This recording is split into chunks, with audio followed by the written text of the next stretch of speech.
Hello and welcome to the Paws Perspective podcast. I'm Molly. And I'm Pat, and we're from Flying Paws Dog Training. We're so excited you're here. This is where we share training tips, behaviour insights, and fun ways to build a stronger bond with your dog. Grab a coffee, flip on the lead, and let's dive in. Welcome to the Paws Perspective. I'm Pat. And I'm Molly. And today we've got a bonus episode. Who have we got, Molly? We have a very special guest, and she was one of the first names, I think, when we just were working out guests. Yeah, had to be. If she wasn't first, she was definitely right up. Actually, I reckon she was first. She was first. It's Kelly Gill. Yeah, and people might know her from the Wonder Dogs. So Yep. What does she do?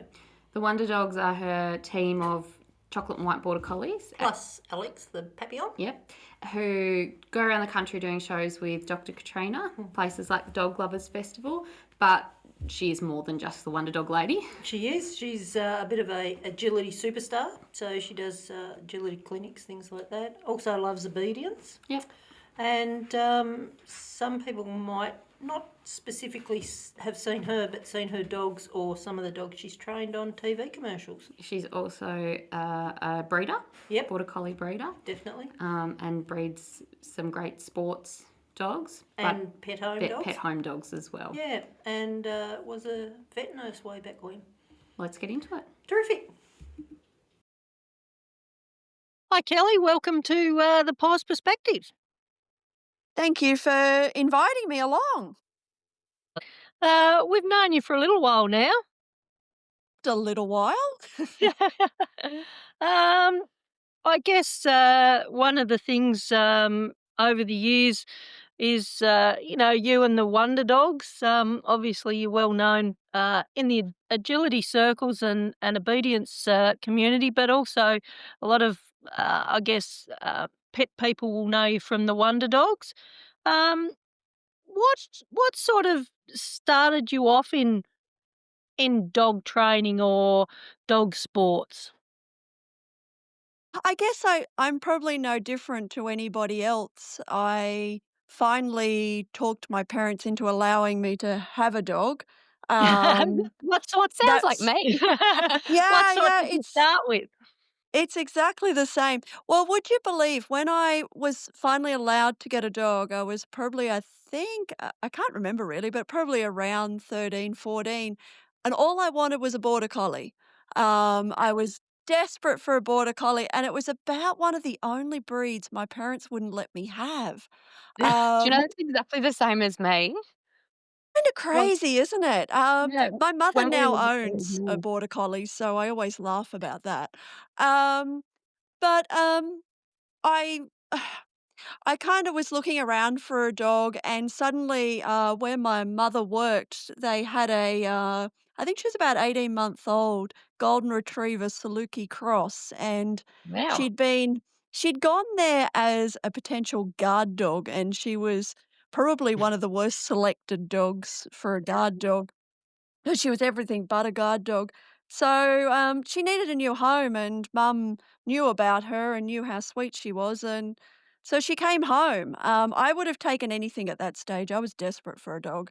So she came home as a totally unsocialized, untrained, 18-month-old sighthound cross, and she had all of the sighthound sort of recall. And so I was really into horses at the time. So it sort of just built from there. And I just worked on it by myself. And it wasn't really until that I got my next dog that I was like, I want to delve into this training thing a little bit more. So I guess the first dog got me sort of where I was trying different techniques to the recall was the big one. So I was a pet person there. I wanted that recall, that magical recall Yeah. that we all dream of, being able to let our dog off and know that it'll come back when you call it. Being a golden retriever sighthound cross, you'd let her off the lead, and being young and, with no education myself, I would let her off in inappropriate places and, You got away with things back then, hey. We know Yeah, that, yeah. Pat. We're much That older. We yeah, know, that's you right. know. Life was different back there. You kinda let your It dog was. off in the streets and, you just wouldn't do it now. Yeah. Um, but eventually she got a recall. We could call her back off rabbits and everything. So that Oh, was That's wow. pretty probably the awesome. very raw start. Yeah, yeah. So what was your next dog then? The next dog was finally a border collie, and Uh, it was much late. It was quite a few years later, and Rob came on the scene eventually, and for some reason, I managed to talk him into wanting a dog, and strangely enough, he wanted a border collie. I don't know. I don't know where that idea came from. So we ended up doing the next famous sort of rookie error. We found her on I think it was at the paper or Gumtree or something. And we went and looked at the puppies, very cute puppies, and came home with a black and white female. I think she was probably 6 weeks. So we did everything that we could possibly do, wrong. Someone And else started with her too at 6 weeks, so it was yeah, just what you yeah, did it's then though, just wasn't it? it yeah, is, it that's is. Things have changed. We've learnt a oh, lot. Thank gosh. We Yes. we all are much better educated now. Yeah. At least she didn't come from a pet shop. I guess that was, I didn't sort of go that low, but so yeah, she came and it all started there. I wanted to do some obedience training, and strangely enough, Rob was really interested in the agility. So I wasn't interested in the agility to start with, but he got me involved. So it's all Rob's And fault? it's Rob's, I remind him of that all the time. Yeah, I do. And then she was really Rob's dog, but I dabbled with her. I did more than he did to start with. And then we moved out of home and I ordered myself my very first registered border collie. And it was like, that's it. what? I'm getting my own. And that's my first chocolate border collie. And he kind of changed the trajectory of my life totally, totally. So yes, it's been quite a journey. How did you start the Wonder Dogs? I guess that it's kind of strange. I think life has a way of just sort of putting you on different paths, Yeah. and I can't say that it was ever something that I sort of saw myself doing, but it kind of just fell on. I was involved in my very first chocolate border collie, Danny. He was a very clever dog, and I was very lucky to have him. And I had an agent, an animal training agent, that saw me at something somewhere and grabbed me and said, "Hey, would you like to do TV and film work? Here and there." And so I started in that way back. And so I'd been in film and TV sort of stuff quite a lot.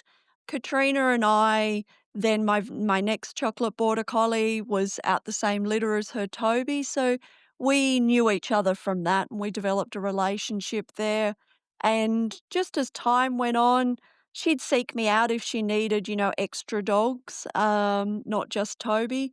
So I did sort of some work along like that. And then Toby got much older and she was in a position where she didn't have dogs for events. And so then it kind of just built from there. I obviously have always had quite a few dogs, so I had a team and it just went from there. So it wasn't actually a planned thing on my part, that's for sure. Yeah, just went. Um, so what is your favourite? I might know this, but other people mightn't. What's your favourite dog sport? What do you enjoy the most? That one's a really hard one. I must say my love is always going to be obedience. Yep, I yep. I just love that connection. I love that heel work. I don't think for me nothing is more magic than when you put in that work and that relationship, and you have that dog that works with you with heel work where you are one. You are Yeah, yeah, moving as one. I think, dancers probably talk about this sort of stuff. I'm no dancer by any means, but yeah. it's and I'm far from it. Um, But there's just some sort of magic about when, you're all moving in sync together and yeah, it's just I just find it really beautiful and it's not an easy thing to do. And so I guess, I do like a challenge as well, but having that dog that just adores, wanting to do heel work is just yeah, it's a real uplift. I love that. Yeah, yeah. Um, what what do you think keeps you passionate about dog training? Like, you've been in it for a long time now, And you've done a Yeah. lot. and you've done a lot. Why do you think you're still passionate about it? I think that that's a really good question, and it's one that I ask myself quite often because you can get, I think, like anything in life, you can get stuck in a rut. Yeah, And I think we all we all have our moments. I think for me, it's about just it can be so varied. There's so many different things you can do. So not even it's not even just from a competitive point of view, but there are just so many things you can do with a dog, and I think for me, because I always have owned so many dogs, it's always given me the ability to bounce around. yeah, I must say, and you must feel it sometimes, Pat, when, especially when you're down and you've got just one dog, you can only base what you're doing around that one dog. yeah, And I think I often feel that that can be quite tricky, especially for people that have a thought that they want to do a certain sport or a certain thing with their dog, because all dogs have will take you on different journeys. Yeah. And I find it, and I do actually think about this a lot. If you just had one dog and you had a journey in mind that you wanted to go and that dog changed that journey and didn't want to do, say maybe it didn't want to do agility or it didn't want to do obedience or whatever, and then you're forced in this sort of conflict of, do you try and get that dog to desperately do something it maybe doesn't really want to do, or do you change yeah, your trajectory? I think Yeah. for me, I'm lucky because I've got so many dogs that I can go down whatever trajectory that particular dog wants to do. So Yeah. I yeah, think that helps keep that, that passion for training in the, yeah, there's no pressure. I don't ever want there to be pressure, so there's no pressure on, a particular dog needing to do, X, Y, Z because I've got many. I can let them go down the road of whatever they would like to do. Does that make sense? Yeah, it yeah, does. it And I does. think one thing I know I took away from you years ago was when you came down was when you're working with someone and just how much your own pressure and disappointment can put onto the dog. Absolutely, yeah, and I Mm. think for a lot of people, and I work with a lot of different people, and you either see the person's really disappointed in what they can or can't do with that particular dog, and then you have the dog that is sometimes pressured by that disappointment, and I just think that's sad, Yeah. that really upsets me if I see that, so I never wanna do that to a dog, so yeah. And I think it's much more high risk for people that don't have as many dogs as I do. Yeah. Yeah, And especially, I suppose, when you're talking something like border collies that they take on that disappointment more than a lot of other breeds. I think so, but I think every breed is kind of takes it on in a different light. But yeah, definitely they are a sensitive breed. But to be honest, most dogs I see and work with probably have that same sensitivity. They just show it differently. The border Yeah. collies tend to be quite dramatic about it, I guess. We should also point out, like, you do own more than just border collies. Correct, correct.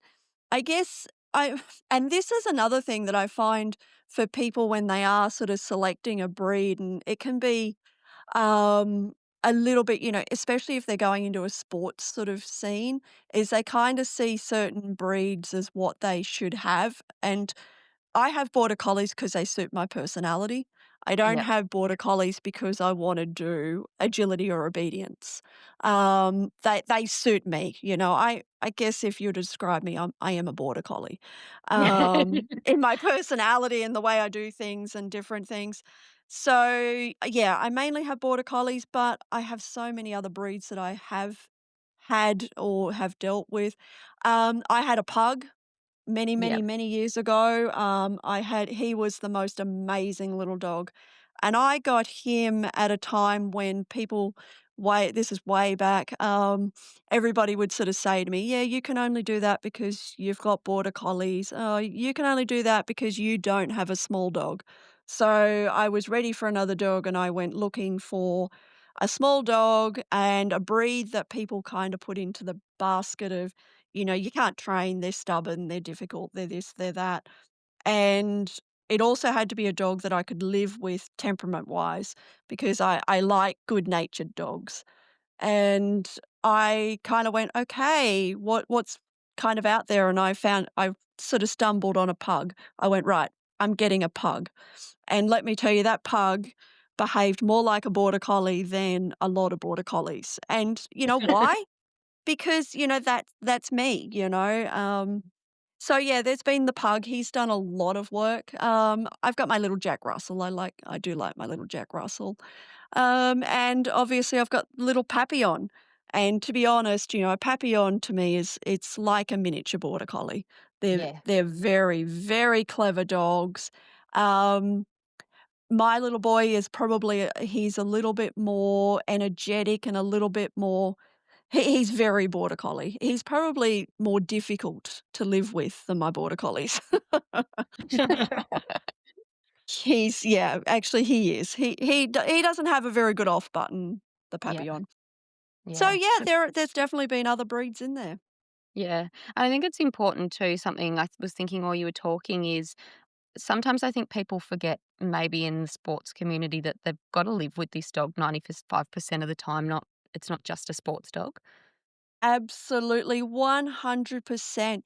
And it's for me, it's not even just the living with, it's does the traits of this dog, the way they think, the way they do things, does that suit you? Yeah. Yeah. Um, And it's not even when we look at, a breed like a Border Collie, my gosh, they are so varied.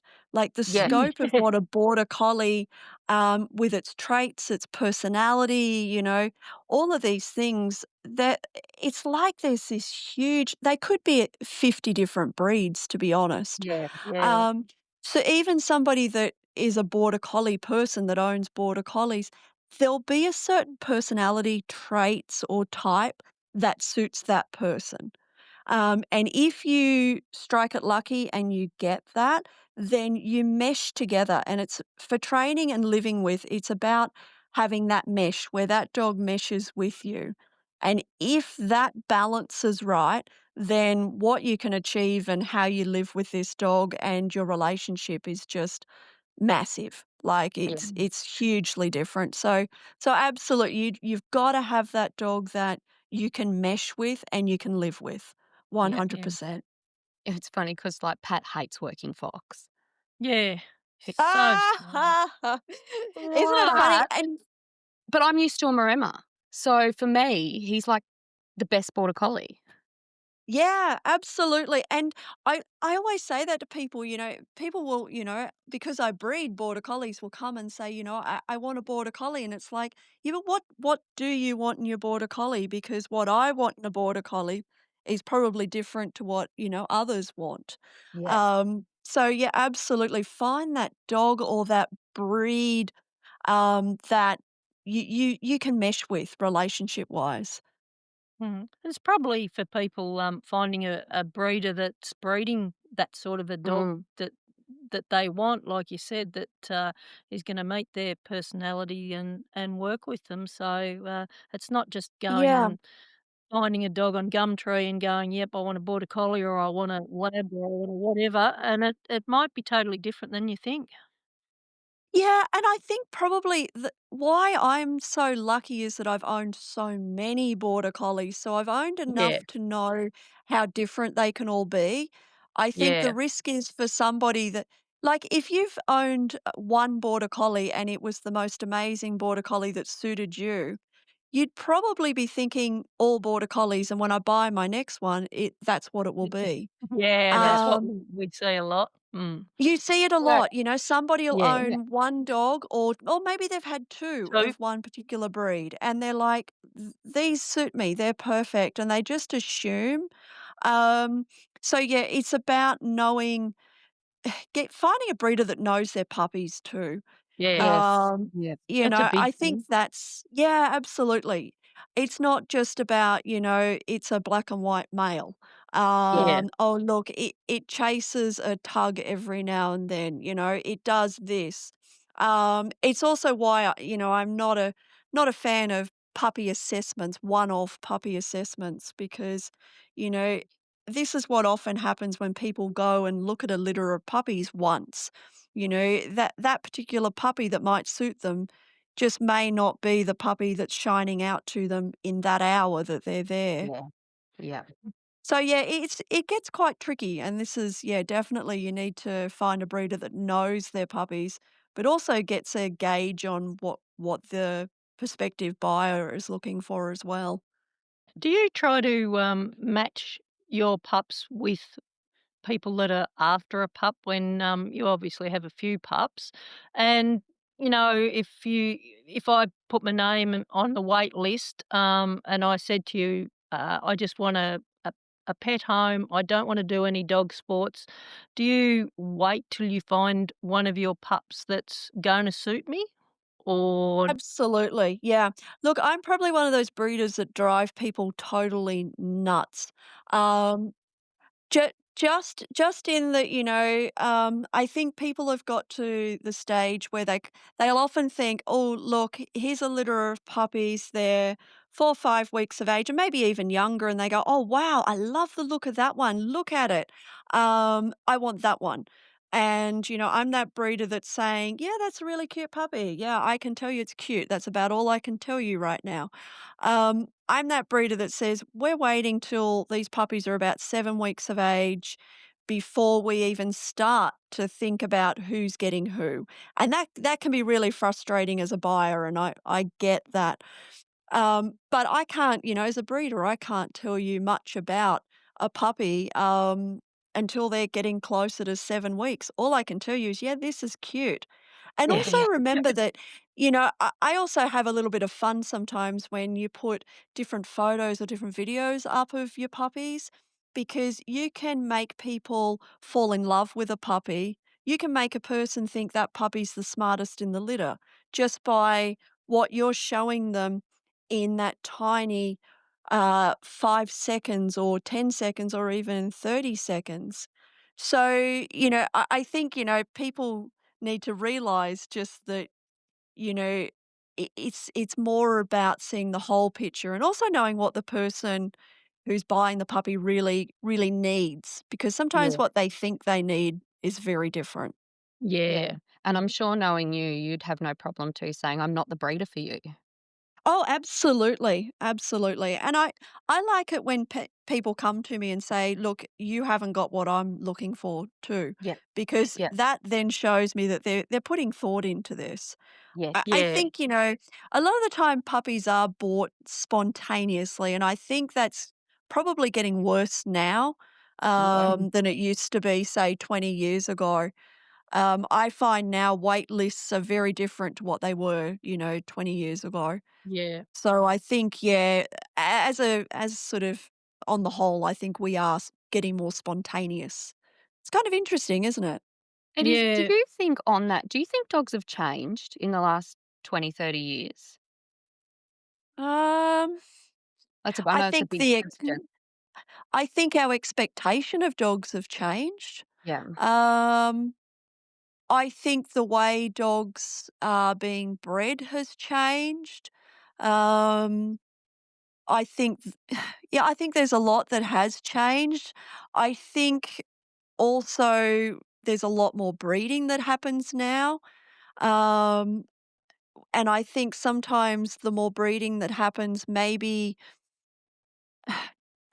and I think probably the worst thing for most breeds was COVID, actually. My gosh, the pup well, I think it's just breeders popped out of nowhere, Yeah. there I was deep just down there know. Ah, was yeah. And such the a prices. demand. Prices My gosh. skyrocketed.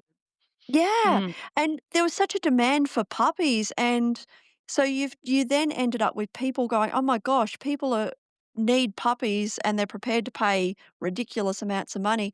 I know, I've got a male and female, let's quickly breed them." Yeah. Um, Mm. and I think, yeah, and you know what?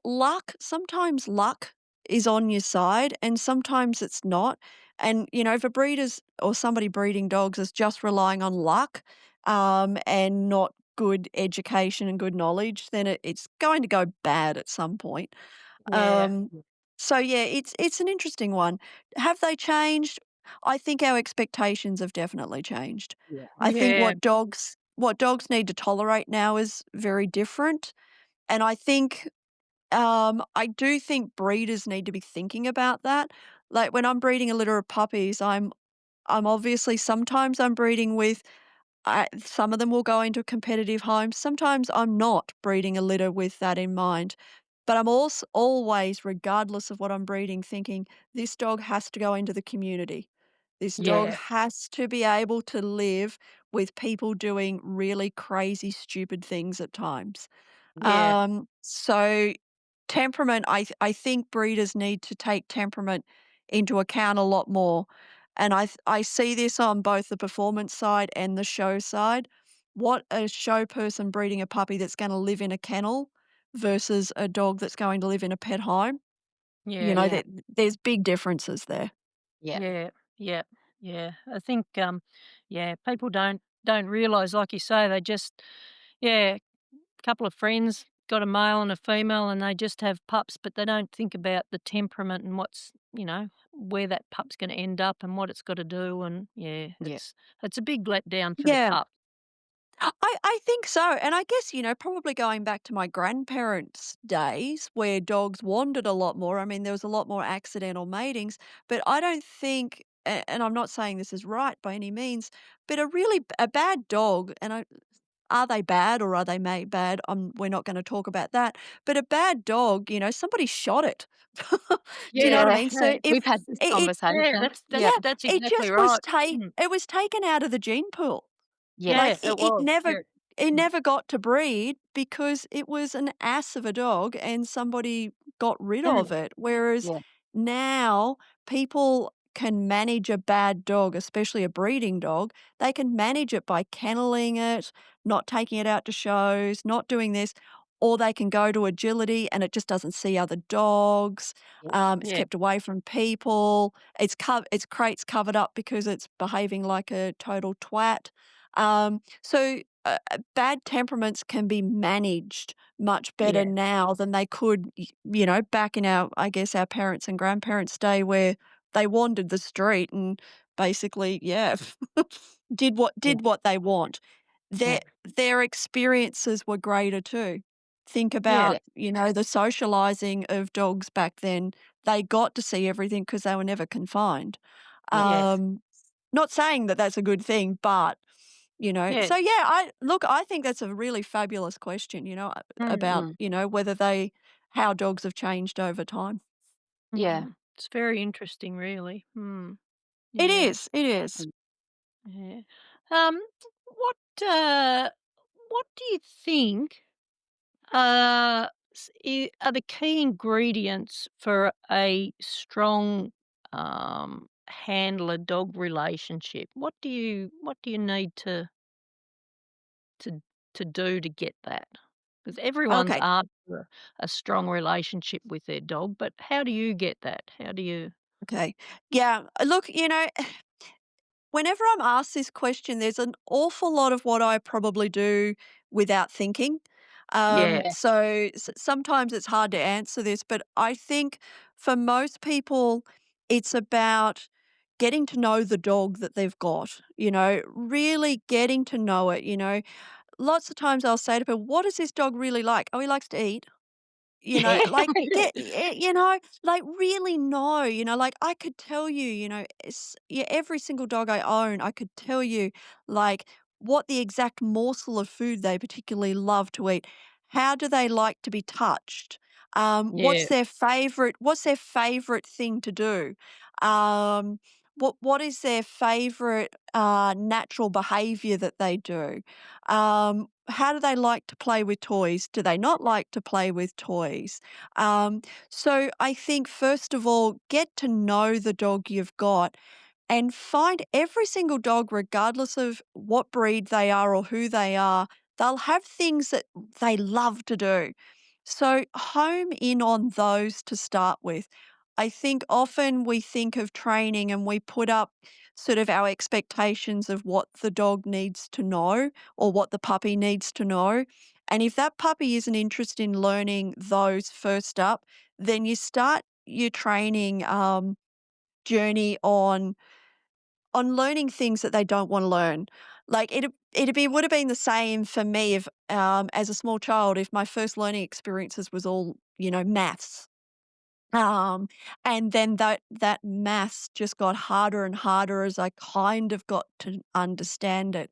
Whereas if my training or my learning was based around, "Oh, look, she likes to play in the dirt," or "She likes to play with the dog. Let's, base things." So I think, for me, whenever I'm looking at a puppy and I've got a brand new puppy I'm working with, I wanna start working and doing things in areas that it really enjoys. And strangely enough, if I build that love of learning of things that they enjoy doing, then I can start to bring in things that are important to me. Yeah, And once they love learning, you know, oh, seriously, it's so easy. yeah, Um, it's just getting them so they love learning. And I think, for most people, if they can equate it back to their school life, and the teachers that they had during school, the teachers that they loved the most would always be the ones that had a way of working out what you liked and how you liked to learn. yeah. Um, and I think, yeah, for me, that's the most important thing. So yeah, I mean, I have some puppies. Oh gosh, I'm joined by a cat. Hi, cat. Um, I have some puppies that learn very different things first up, and then we get on to things that I really would like them to learn. So I think That's that's the big one. Don't hit the dog head on. I think so many people. Yeah. yeah, Um, that they come into training, and I don't mean that in a negative way, but it's like, I've got my treats and I need the dog to sit, but the dog yeah, really doesn't wanna sit, so why don't we teach it something else? You know, yeah, the dog likes to stand, okay, well, why don't we teach it to spin or do something? Because once the dog's hooked on learning, then the process is so much easier. yeah. Yeah. That's a good point. Yeah. Good point. Whereas if they see every training session of, "Oh god, this is gonna be Yeah, hard," yeah, you start, that learning from, there, it's yeah, and it's a spiral down Yeah. once you start yeah, that. yeah. No, it's a good point. And a lot of people, some people love school. A lot of people didn't particularly like school. So I guess it's a good way to reflect back on what school life was. And training your Mm. dog. So Yeah. Yeah, yeah, absolutely. interesting. And you do have some dogs, like, I've got some dogs and I've had some dogs that, I call them my nerds, they like to learn difficult things. They want difficulty, and then I have others that are much more carefree that are kinda like, "Oh god, that's a bit hard," you know? Yeah, Yeah, and I was the same. I wasn't an academic person, and I've never really well, actually, it took me probably until, much, much, much later in life to actually go, "Hey, I'm actually kind of interested in some of that academic stuff." But, as a younger person, I was very much, show me, let me see, I was much more of a hands-on person. So yeah, yeah, I get that everybody is a bit different. yeah, Yeah. yeah. It's a good point. Um, as a trainer, you do train a lot of people. You have workshops and things like that. Who do you like to go and see that I guess helps you with your training or opens your eyes or gives you new ideas? What are your favourite Yeah. trainers?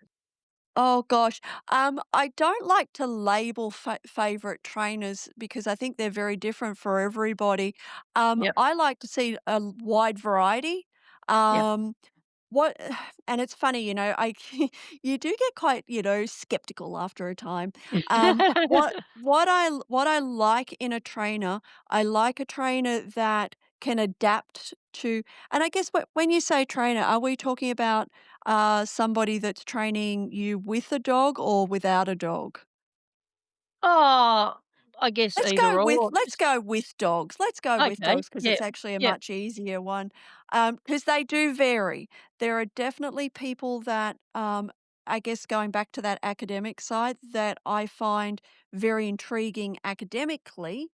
Um but yeah, working with dogs, what I want to see if I'm going to somebody and with a dog, or I'm going and I'm seeing them work with other dogs, I want to see how they adapt to different dogs yeah, because I think there are a lot of people out there that teach and they're kind of cookie cutters, yeah, and they're like they teach everybody the exact same and they want dogs to be exactly the same. So they Yeah, want clones of all dogs.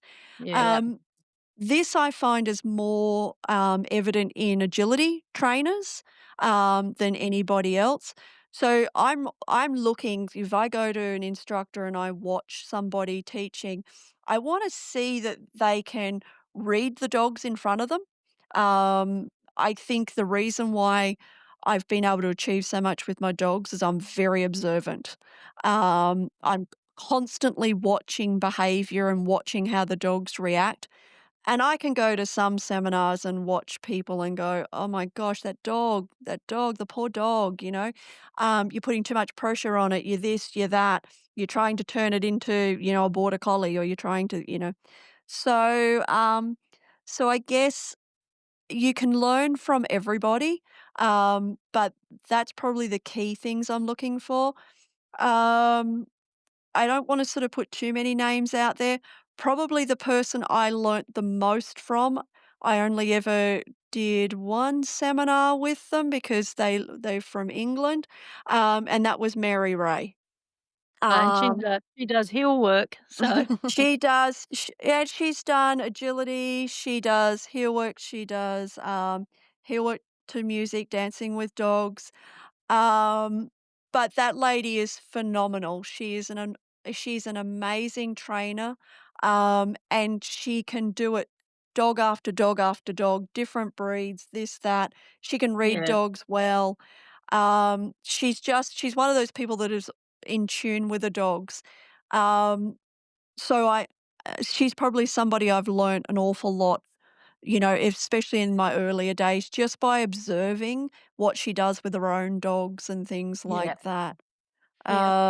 So yeah, it's a tough one. I don't like to sort of put too many names out there. I thought you might have, put Ken Ramirez out there. Yeah, his name should go there, shouldn't it? Absolutely. I like people that push the boundaries of Yeah, understanding and learning. And yeah, definitely can pushes pushes that curiosity, and I think that's what keeps you going as a trainer as well, is just you kind of, when I think back to what I taught dogs, 30 years ago that I thought was mind-blowingly amazing, it's very different to what I see in today, and I think it's just as we push those envelopes of, "Oh my gosh, we can teach a dog to do what?" yeah, mhm. Um, and just seeing, what's achievable. And I think that's become, it's got more and more, and it's our curiosity of learning, isn't it? Oh, it yeah, is, yeah, yeah, yeah. He's I very think, calm and quiet and just yeah, yeah, he's very very nice to listen to. observant. Yeah, Yeah, yeah, he is very observant. I like trainers that are very observant. I like trainers that can spot things, and just very gently change what they're doing to, I guess make training, as I said, a bit like a dance. It's just yeah, smooth. Yeah, yeah, and for the yeah. good of the animal. Yeah, yes, definitely. yeah. That's the Mm, main thing, isn't it? Um, yeah, absolutely. obviously you've had a couple of other breeds besides border collies, but if you're going to have something different, what sort of breed of dog would you get that you haven't already got or had? Oh, wow. I actually have a reasonable list of them. I don't think I'm ever going to get them all. Um, because this is a really tough one, but probably the one that I would like to sort of train and do stuff with, I would like a can terrier. I love can terriers. Oh, really? I love them. I'm really intrigued by them. I really love them. When I think of dogs that I would really love to own, the first thing is they've gotta have not they've I've gotta see them as a breed that you see nice temperaments in, 'cause Yep. I don't ever wanna live with a dog that's got a crappy temperament. It's just not something that interests me. And can terriers, working as a vet nurse for so long, we'd see lots of them. Well, not lots, but the ones we saw all had a really cheerful personality. They were nice to handle and do things with. But That'd I be love a terrier. that'd be an advantage of being a vet nurse. You'd see, what Haha, breeds were good yes. and also what weren't so good, but also, where they came True. from, like where they were bred. So you, True.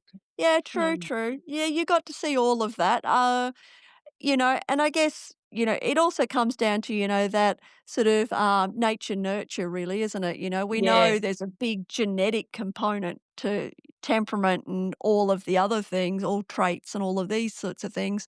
But there's also, nurture in there as well. yeah, definitely. So, Yeah. and that's always a bit, and some breeds, I think, more so than others, sort of your nurture comes down to it. Um, but yeah, no, a can terrier. I love terriers. Terriers really, they I they're love yes. I love them. Yeah, I like their spunk. I like their character. I do like dogs that have a lot of character. Um, and I like terriers because they don't take shit. I love them.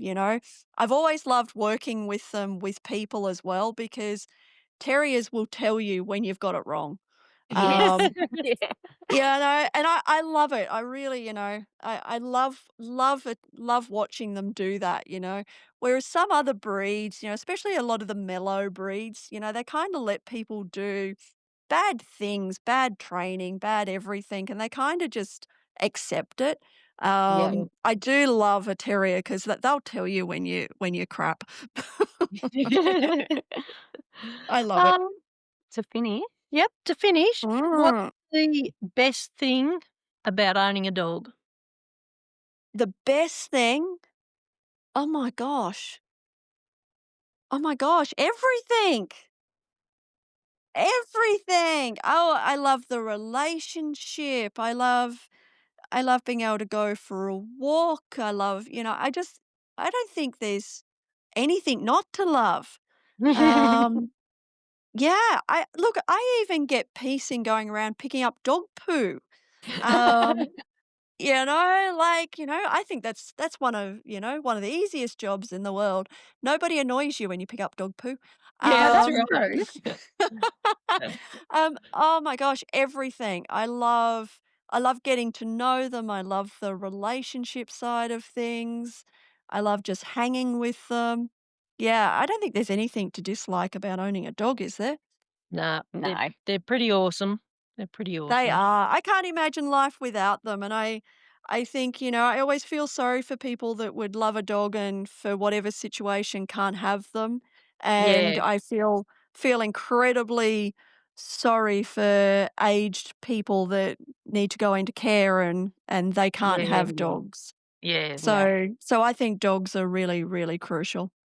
yep. Yeah. No, good for your mental health and good for everything else as Yeah. well. They are. They absolutely are. The amount of stories over the years I have of dogs that have saved people from, Yeah. Oh, their yes. deepest moments in life, I think, we don't give credit enough for how amazing they are. No, No, definitely not. definitely. No, No. no, they are awesome. Alrighty, well, that was awesome. We're very glad that you could come on and have a chat with us. We always like having a Look chat at that. whenever we can catch up. We like talking dog with you. Yeah. Look, it's always fun. I love talking dog with I'll talk dog with absolutely anybody that'll listen to me, really. There's so much. Yeah. Oh, there is. Yeah, Yeah, definitely. definitely.